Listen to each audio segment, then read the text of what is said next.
運輸及物流局局長陳美寶喺本台節目星期六問責表示，落實網約車政策，其中一個關鍵係保險，必須確保車主買咗保險先至會發牌。佢話傾向由車主購買第三者保險，而唔係由平台購買，係要避免出現灰色地帶，亦都可以讓車主為多個平台服務，釋放運力。佢本身係擁有一架私家車嘅，佢本身係有一份保單嘅，咁所以可能佢哋亦都會覺得，雖然可能如果係平台購買呢，佢自己未必需要付出呢一個嘅成本啦。但係另一方面呢，正正因為日後嘅呢啲司機呢，佢哋可以掛靠喺多個平台嘅，咁所以某一個平台購買嘅保單，會唔會令至到佢喺其他平台服務嘅時候，大家會唔會出現咗一啲灰色嘅地帶？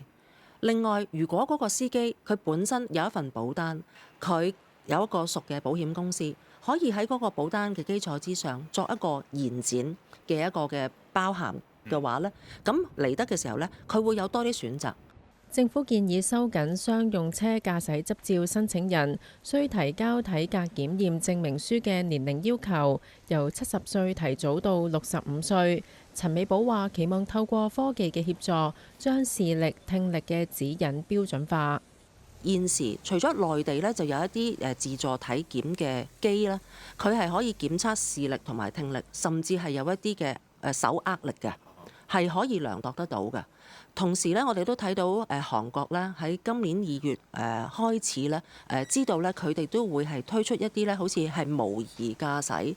嘅一啲嘅機械咧，係可以去測試一啲反應力。咁嚟緊呢，我哋喺呢方面咧都會係